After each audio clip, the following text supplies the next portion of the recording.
Assalamualaikum warahmatullahi wabarakatuh. Kali ini kami akan mempresentasikan tugas dari mata kuliah Etika Bisnis yang berjudul Isu Terkini dalam Etika dalam Manajemen Data and Privasi Pengguna yang disupport dengan jurnal serta buku yang terindeks Scopus tahun 2024-2025. Nah, anggota kelompok kami ada 4. Yang pertama, saya Muhammad Raffi Raihan dengan NIM 2419004. Terus ada Mukti Abdillah Saleh dengan NIM 2491007. Immanuel Joseph Raharjo, NIM 2491015. Bram Nismart, NIM 2491022.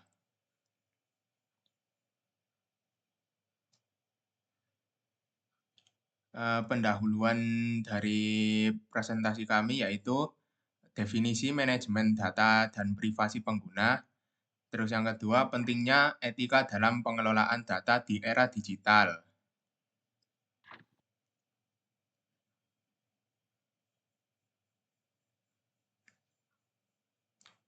Yaitu Baik, pertama, isu terkini dalam etika manajemen data dan privasi yang akan disampaikan oleh Bram Nismart. baik, terima kasih. Saya menjelaskan poin yang pengumpulan data berlebihan. Ada banyak aplikasi mengumpulkan data yang tidak relevan dengan layanan mereka, dan isu surveillance capitalism atau ekonomi berbasis pengawasan.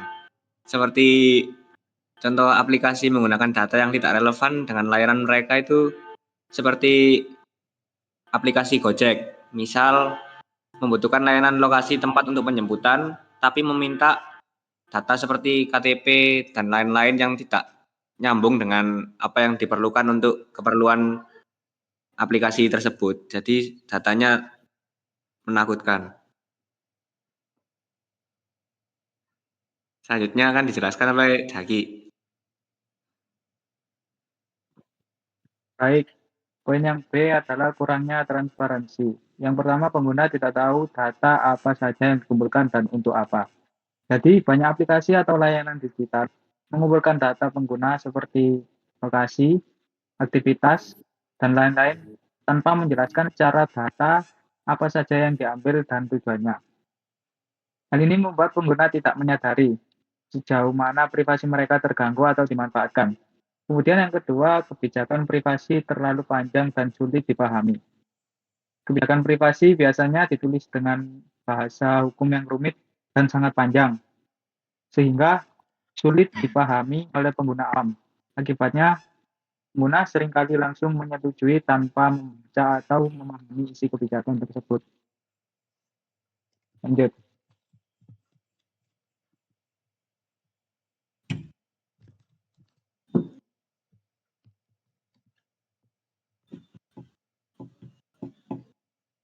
Berikutnya dijelaskan oleh Jaranur.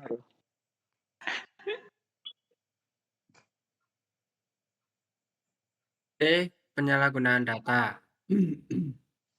Data dijual ke pihak ketiga tanpa izin eksplisit. Contohnya Cambridge Analytica, pelanggaran privasi pengguna Facebook.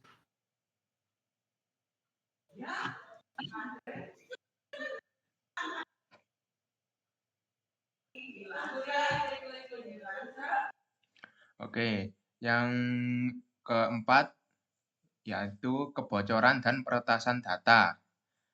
Serangan cyber yang menyebabkan data pribadi bocor. Nah, itu artinya itu ada tindakan kejahatan digital, seperti hacking yang mengakibatkan data seseorang itu seperti misalnya nomor KTP, alamat, atau informasi login, dicuri atau dibocorkan ke publik. Terus, kurangnya perlindungan dan enkripsi data menunjukkan bahwa sistem atau aplikasi yang digunakan itu tidak cukup aman, tidak menggunakan teknologi seperti enkripsi yang seharusnya melindungi data agar tidak mudah diakses pihak yang tidak berwenang.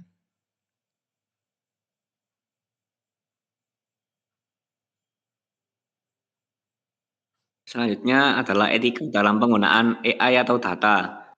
AI yang dilatih dari data bias atau diskriminasi otomatis, deepfake, pelacakan perilaku, dan penyalahgunaan data biometrik.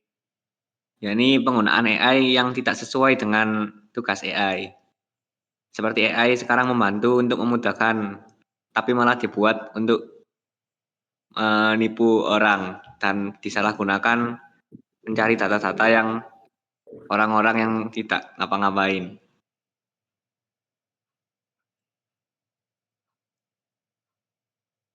Kemudian ada studi kasus atau contoh nyata.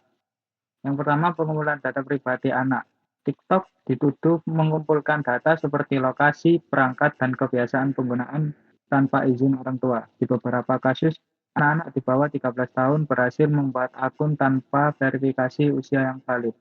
Jadi, TikTok dituduh mengumpulkan data pribadi pengguna anak-anak seperti lokasi geografis, informasi perangkat yang digunakan, kebiasaan, dan pola penggunaan. Lalu tanpa izin orang tua. Jadi tanpa persetujuan dari orang tua yang melanggar regulasi perlindungan anak di berbagai negara. Lalu akses oleh anak-anak di bawah usia minimum. Dalam beberapa kasus anak-anak di bawah usia 13 tahun berhasil membuat akun TikTok tanpa proses verifikasi usia yang efektif. Kemudian yang kedua ada kurangnya transparansi. Pengguna tidak diberi informasi yang cukup jelas dan mudah dipahami tentang data apa yang dikumpulkan. Kebijakan privasi TikTok dinilai terlalu kompleks untuk usia muda. Jadi TikTok tidak menyediakan penjelasan yang mudah dimengerti mengenai jenis data yang dikumpulkan, tujuan penggunaan data tersebut, siapa yang memiliki akses terhadap data itu. Lalu kebijakan privasi terlalu rumit. Kebijakan privasi TikTok dinilai terlalu panjang, menggunakan bahasa hukum atau teknis. Lanjut.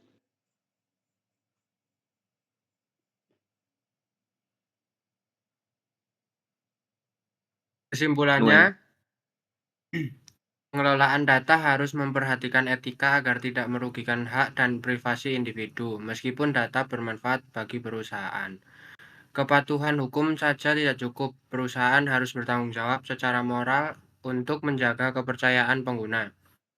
Kasus TikTok menunjukkan risiko besar akibat lemahnya perlindungan data anak-anak, pentingnya pendekatan etis sejak awal. Ekosistem digital yang adil memerlukan kerjasama semua pihak dengan etika sebagai dasar utama dalam manajemen data.